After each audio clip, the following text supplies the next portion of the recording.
She shouted, "Stop acting like you're perfect, everyone has secrets." I said, "Not everyone hides them the way you do." When her sister accidentally opened the file I left on their family computer, her darkest secret wasn't a secret anymore. I, 29 male, just watched my ex-girlfriend's entire fake life crumble in front of her family. Part of me feels bad. Most of me feels like justice was finally served after 3 years of lies. Her name is Jasmine, 28. We dated for 3 years, lived together for 1. Last week, I discovered she'd been lying about basically everything. Her job, her education, her financial situation, everything. Here's how it started. Jasmine always presented herself as this successful marketing executive. MBA from a prestigious university, 6-figure job at a major firm, the whole package. Her family was so proud. Her parents would brag about their successful daughter at every family gathering. Her younger sister, Celia, 24F, looked up to her like she was some kind of career goddess. "I work in IT support, not glamorous, but it pays well and I'm good at it." Jasmine would sometimes make little digs about how I should aim higher or use my potential. She'd say things like, "You're so smart, why waste it on fixing computers?" But I liked my job and didn't need her validation. The first crack appeared 2 months ago. I was helping her dad with his laptop, virus removal, pretty standard, when I noticed something odd. He had his email open, and there was a message from Jasmine asking to borrow $3,000 for professional development courses. Thing is, her company supposedly paid for all training. She'd told me about it multiple times, how they invested thousands in employee education. So why was she hitting up her dad? When I asked her about it casually later, she said her dad must have misunderstood. She was probably talking about something else. Red flag. But I let it slide. Then came the company holiday party incident, or rather, the lack of one. December rolled around and she said her company wasn't doing a party this year. Budget cuts. Weird for a major firm, but okay. Until I ran into her supposed coworker at a coffee shop. "Hey, aren't you dating Jasmine?" he asked. "Yeah, how's it going, Brendan?" He looked confused. "I'm Brett, and dating? I thought she was single. She never mentioned a boyfriend at work." My stomach dropped. "At work? You work with her at Morrison Marketing?" "Morrison Marketing? No, we work at Tech Temp. The temp agency? She's only been there like 6 months, though." I kept my cool, made small talk, then left. Tech Temp. A temp agency, not a marketing firm, not an executive position. That night, I did some digging. Her LinkedIn showed Morrison Marketing. But when I called their HR to verify employment for a credit application, they'd never heard of her. The university she claimed to graduate from? No record of her in their MBA program. She had a bachelor's degree from a local state school. Nothing wrong with that, but not what she'd been claiming. The expensive apartment downtown she used to have before we moved in together? Some more digging revealed her parents had been paying for it. The car she drove? Registered to her father. The designer clothes? Charged to credit cards her parents didn't know about in their names. I confronted her that weekend, calmly, just asked her to explain the discrepancies. That's when she exploded. "Stop acting like you're perfect. Everyone has secrets. You probably lie about stuff too." "Not everyone hides them the way you do," I said. "You've built your entire life on lies. Your family thinks you're someone you're not." "So what? It makes them happy. They're proud of me. Why would I tell them their daughter is just a temp worker? Because it's the truth?" "The truth?" She laughed bitterly. "The truth is that I tried. I did get into that MBA program, but I couldn't afford it. I did interview at Morrison Marketing, but they wanted someone with more experience. What was I supposed to tell my parents? That I failed?" "Yes, that's exactly what you tell them. People fail, Jasmine. It's normal. What's not normal is creating an elaborate fake life and stealing from them to maintain it." "I'm not stealing. They offer to help. They offer to help their successful daughter with investments and courses, not to fund a complete fantasy." She stormed out, came back the next day with her sister to get some things, acting like I was the villain, told Celia I was jealous of her success and trying to control her. Fine, if that's how she wanted to play it. Update 1. The entitlement got worse after I ended things, so much worse. First, she tried to claim I owed her money, said she'd invested in our relationship and wanted compensation. The mental gymnastics were incredible. Apparently, buying groceries sometimes, with her parents' money, meant I owed her thousands. Then she tried to stay in the apartment. My apartment. That I pay for alone. She claimed she had tenant rights, even though she was never on the lease and hadn't paid a dime in rent. When I gave her the legal notice to vacate, she went ballistic. "You can't just throw me out. I have nowhere to go." "Go to your parents. You know, the people you've been scamming." "I'm not scamming anyone. They want to help me succeed. They want to help their fictional daughter. The real you could probably use some actual help." She left, but not before taking things that weren't hers. My PlayStation, my espresso machine, even my work laptop, which she apparently thought was mine personally. That last one was a huge mistake. It had tracking software.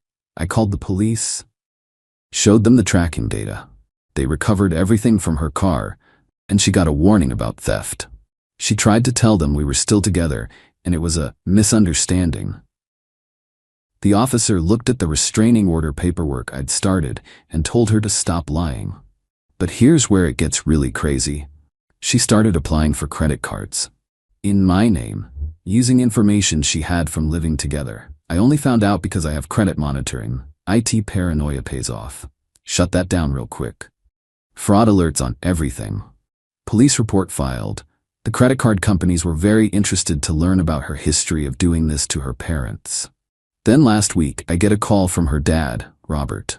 "Hey, I hate to bother you, but Jasmine said you have some of her work files on your computer? Something about a big presentation?" I almost laughed. "Robert, there are no work files. Can I ask you something? What company does Jasmine work for?" "Morrison Marketing, of course. She's a senior account executive. And her MBA is from where?" He named the prestigious school, then asked why I was questioning it. "Robert, I think we need to talk, in person." We met at a coffee shop. I showed him everything. The temp agency pay stubs I'd found. The rejection email from the MBA program she'd accidentally left logged in on my tablet. The credit card statements in his name showing thousands in charges he didn't know about. He went pale, then angry, then just sad. We gave her everything, supported her dreams. Why would she lie? I think she was ashamed of failing, and it spiraled out of control. "We need to tell my wife and Celia. They deserve to know." "I have a better idea," I said. "Let them find out on their own." Update 2. Here's the thing about pathological liars. They can't help themselves. Even when their world is crashing down, they double down. After meeting with Robert, I knew Jasmine would go into damage control mode. Sure enough, she started spinning stories. Told her mom I was a bitter ex trying to destroy her. Told Celia I was abusive and controlling. Classic deflection. But Robert and I had a plan. See, Jasmine's family has this shared computer in their home office. Everyone uses it for basic stuff. Email, browsing, documents. It's where Jasmine would work from home when visiting. I created a simple PDF file. Nothing fancy. Just a compilation of evidence. Screenshots of her real employment. The rejection letter from the MBA program. Bank statements showing her parents' money funding her lifestyle. The credit reports showing cards opened in their names. A timeline of lies with proof for each one. I named it Tax Docs 24 Backup. Then Robert did his part. He called Jasmine, said he was doing taxes and needed her W-2 from Morrison Marketing for their accountant. Could she email it or put it on the family computer? She panicked, of course, made excuses, but eventually said she'd handle it and came by their house when she thought nobody was home. Except Celia was home. She was using the computer for her own job search when Jasmine barged in and tried to push her off. "I need to use this. Move. I'm in the middle of something. Use your laptop. Move. This is important," they argued. Jasmine tried to physically pull Celia away from the computer. In the struggle, Celia accidentally clicked on the file that was sitting right there on the desktop, TaxDocs24 Backup.pdf. The file opened. Full screen. The first page was a simple title, "The Truth About Jasmine, Please Read Carefully." Celia started scrolling. Jasmine lunged for the mouse, but it was too late. Her sister was reading everything. The temp agency pay stubs, the rejection letters, the credit card fraud. What is this?" Celia whispered. "It's fake. Close it. Someone's trying to frame me." But Celia kept reading. Saw the email from the university confirming Jasmine had never been enrolled in their MBA program. Saw the LinkedIn messages where Jasmine was asking people to lie about working with her. Their mom walked in, attracted by the shouting. Saw both daughters at the computer, one crying, one frantic. "What's going on?" Celia turned the monitor toward their mother. "Mom? You need to see this." Final update. The fallout was immediate and brutal. Jasmine tried every manipulation tactic in the book. First, denial. The documents were forged. I was a master hacker who created everything. When that didn't work, she shifted to anger. How dare they invade her privacy? How dare they not trust her? Then came bargaining. She'd pay them back with what money? She'd get a real job. She'd go to therapy. She'd do anything. Just please don't cut her off. Her mother was devastated. This wasn't just about money. It was about 3 years of lies. Every proud Facebook post about her successful daughter. Every brag to friends at church.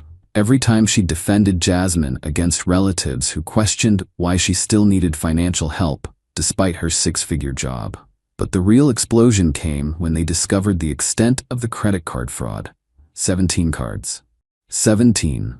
Opened over 2 years, maxed out, minimum payments made just to keep them active. Total debt, $63,000. Robert had excellent credit, had, past tense. They gave her an ultimatum. Come clean about everything, get a real job, enter therapy, and sign a repayment plan.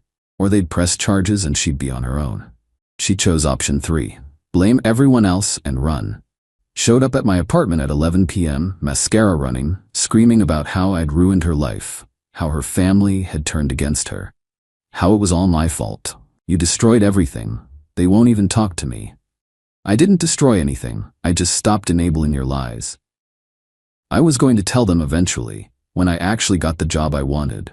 When? After stealing another 100,000? After destroying their credit completely?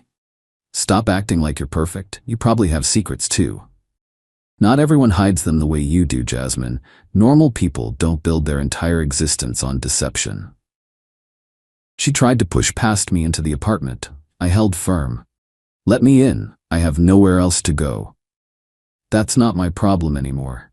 Please, I'm sorry. I'll do anything. I'll tell the truth. I'll get help, whatever you want. What I want is for you to leave before I call the police. She left, but not before screaming that I was heartless and would regret this.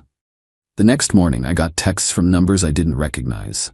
Her flying monkeys, friends she'd lied to, telling them I was abusive and had isolated her from her family. I didn't respond, just blocked and moved on. But the real kicker came 3 days later. Robert called me. She's gone. Gone. Packed up in the middle of the night. Left a note saying she was starting fresh somewhere else. Took her mother's jewelry and the emergency cash we kept in the safe. How did she know the combination? She watched us open it once. We never thought.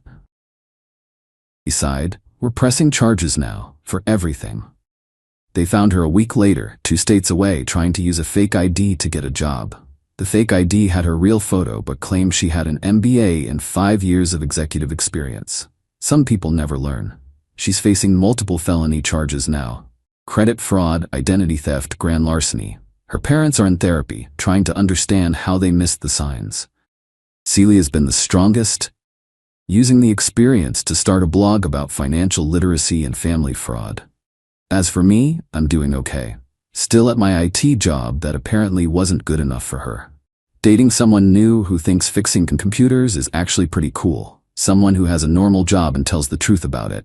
The file's still on that family computer, by the way. Robert says he keeps it as a reminder, not of Jasmine's lies, but of the importance of trust and honesty in a family. And sometimes, when he's feeling generous, he remembers the good daughter he thought he had. But mostly, he's just grateful the truth finally came out, even if it had to happen the way it did. Because secrets have a way of revealing themselves. And when your entire life is built on lies, all it takes is one accidentally opened file to bring it all crashing down. Jasmine, if you're reading this from wherever you are now, your sister didn't accidentally open that file. She was looking for the truth, and she found it.